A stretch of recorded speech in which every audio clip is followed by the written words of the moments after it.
Hi, my name's Rachel, and today we are talking about We All Fall Down by Rose Chabot. A couple people had asked me if I would review this book, and at first I was like, I already read it and I don't know how to talk about it.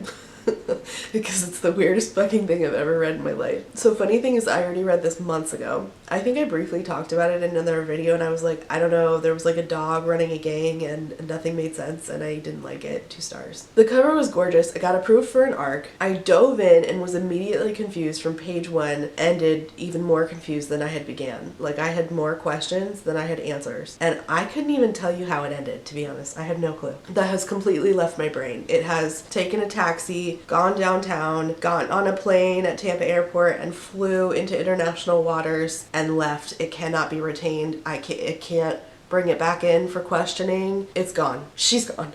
My last brain cell died with the knowledge of how this book ended. Anyway, this book is now getting more and more 1-star reviews, so this is a did it deserve 1 star video. And I love my audience, and I tend to take requests and do them promptly, so here we are. Before we get started, once again, I have recently started a Patreon, and I do now have a $1 tier if you would like to join, but there is also the Quarter Shits and Giggles and Potato Starch Marxists if you would like early access to content, as well as behind the scenes stuff and voting on future content. And thank you to my 5 patrons currently. Oh god, I'm too big for this chair. I need like a big comfy chair, right? I have so much fluid in my ears. It's like I'm deaf just in this ear, like I can't hear correctly. Alright, so my review on Goodreads presently for this book says, I have absolutely no idea how to talk about or rate this book. All I can think is, what the fuck was that? And I don't mean that in a good way. And I stand by that. But here I am with more thoughts. Let's do the synopsis. In River City, where magic used to thrive and is now fading, the witches who once ruled the city along with their powerful king have become all but obsolete. The rivers, what? No. The city's crumbling government is now controlled primarily by the new university and teaching hospital, which has grown to take over half of the city. Moving between the decaying old city and the ruthless new, 4 young queer people struggle with daily hazards of life. Work, school, dodging ruthless cops, and unscrupulous scientists, not realizing that they have been selected to play in an age-old drama that revives the flow of magic through their world. When a mysterious death rocks their fragile peace, the 4 are all brought into each other's orbits as they uncover a deeper magical conspiracy. Okay, so We All Fall Down is like dark, new adult urban fantasy. That's what I would categorize it as, rather than what it is marketed as, which is young adult somehow. This book is set in a fictional city in the US called River City, which is a magical city. The book follows 4 main characters who all get POVs: Jesse, Jack, David, and Turing, all of which are, as stated in the synopsis, queer folks. We also get a couple of POVs from someone named Astrid, who at the beginning of the book is a young witch, and in present day she is a middle-aged woman.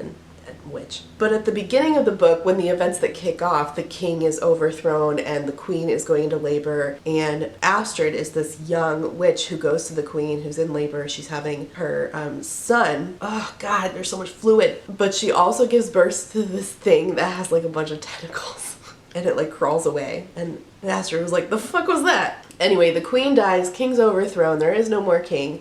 Time jump 20 years later, so now Astrid is like a middle-aged woman. River City is different. Magic doesn't really exist the way that it did, apparently, in the way that like people don't actively use magic, but there are magical elements. So for instance, as soon as one of our main characters, Jesse, enters River City and they go there looking for somebody that they knew growing up, who turns out to be David, Jesse is looking for them, goes to River City because they know that David went there, and as soon as Jesse enters River City, they experience this like popping sensation where they sort of pop in and out from one gender to another. And then there's a trans girl character, Turing, who was like experimented on by the hospital, what was it? Scientists, it's university. She was experimented on, but you never see that. You meet her when she's the daughter of the river, and that's what like the little fairy people call her. Wow, I'm doing so poorly. I have notes and everything, but this book is so convoluted that I'm already going downhill. Anyway, trans girl Turing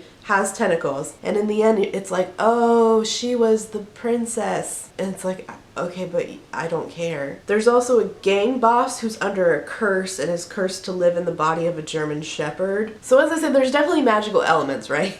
But there's not so much like practicing of magic until David, who is, by the way, the son of the king and queen, the twin brother of Turing, starts to practice magic. And unfortunately, instead of focusing on anything in like particular about the world, this like quickly becomes like a book that's centered around a series of murders of police officers, and you don't care, and how it affects the main characters you don't really care either, because you barely get to know them except maybe kind of Jack and Jesse. Jack, by the way, is the lesbian who works for the German Shepherd mob boss. Wow, that's a weird sentence. But then the problem people are rightfully having with this book, why it's getting 1-star bombed, is because Jack, the lesbian, figures out that her sister is the one behind the police murders. And in order to like throw them off her sister's trail in a very blasé way, Jack throws David, the black man character, the queer black man character, under the bus. He gets arrested by police and harassed for a crime he did not do, and then this just sort of gets glossed over. So a white woman blamed a black man for something he didn't do, and he got arrested by police and harassed, and it's just like, yeah, that happened. It's like, whoa. Sure, I guess you could try to make the case like, well, Rose could try to, you know, talk about it in book 2. In my opinion, it's too late.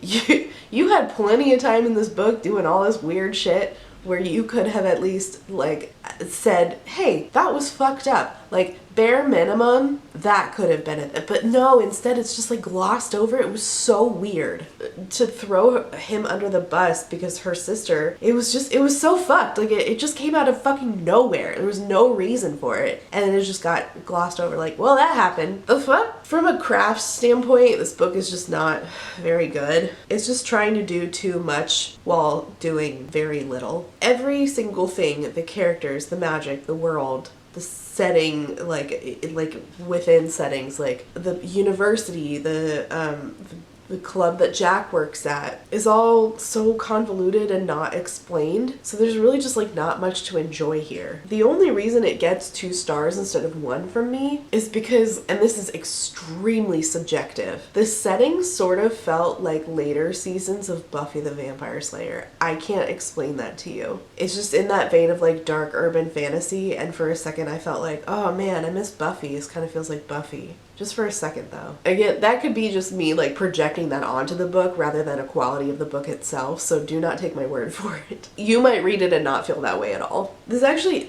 had the potential to be like a very like Buffy, Sunnydale type shit. Like have that experience of that like dark urban fantasy of later seasons Buffy. Unfortunately, this book never took the time to cultivate anything, characters, setting, nothing, and create like a reader's feelings for them to cultivate that relationship between reader and character, reader and setting, yada yada, in the way that Buffy did so beautifully. Oh god, I need a footrest. Can I start filming in a recliner? Part of this I think comes from the fact that Rose decided to put 4 POVs in here when that was not really necessary. It's really difficult to do that well, and if you're not going to take time to cultivate each person and make the reader care about them, a la Six of Crows, a la We Hunt the Flame, and really focus in on the different voices of each character and make them something that the reader will feel attachment to, it's not worth doing at all. I wish that the author would have just focused on 1 POV instead of doing 4, technically 4.5. We never really get to know anything well enough, not just the characters, but like also the setting, things like the university. There's no villain, really. I mean, sort of with like the witch is, it's so convoluted, like I can't even really explain to you what happens. I can explain like brief parts of it where I was like, what the fuck is going on? And that very much felt similar to Soakfire by Zabe Allure, which I also have a did it deserve 1 star? Yes, review on, because nothing made sense, and it felt like the author did that on purpose because the author didn't feel like readers were worth writing a story for that made sense. It just felt like almost condescending to read it, and that's kind of the vibe I got from this too. There's also just so many moments in here where I was like, this is weird as fuck. So like the gender thing, I can see that the author was trying to do different things on gender, but the thing is that like everyone assumes that Turing, who was assigned male at birth, is a guy and uses he, him pronouns. But Turing herself, in her head, uses she, her pronouns. And when like the fairies, the little people, I don't remember, they come to her, they're like, daughter of the river, because she's a woman. But then like Jack meets Turing, and Jack, the lesbian, calls Turing he, and it doesn't get corrected until like way later. And so like, why does Turing look like a woman on the front of the cover, but like everybody assumes that upon meeting her that she's a guy? Like, is this supposed to be like what she thinks that she, like what she aims to look like, or like what, like I'm just very confused by that, because I'm like, wait, which one is Turing? Oh, she looks pretty feminine. I don't know why everybody's assuming that she's a man then, and then using the wrong pronouns. It was very confusing. And then like Jessie would pop in and out of genders, which was fine. I didn't have it. But then there was like this really weird scene where they were like pole dancing, and I was like, is this supposed to feel like a big moment? Because I'm reading this and I'm laughing, and I feel like I'm not supposed to be laughing, but like the way that the pole dancing was described, I'm like, what the fuck is going on right now? I feel like I'm like in a fever dream. I feel like I'm like tripping balls right now. And the fact that the author took time to describe things like pole dancing scenes, but didn't describe things like the university, I just very confused. Like it felt very much like one of those TikToks where you like, my dreams be like, and you like go to the doctor's office and you're like, I have a watermelon where my spleen was, and the doctor's like, the only way to operate is inside of a hot tub, and you're like, sure, that makes sense. That's sort of how this book feels. So a lot like Silkfire.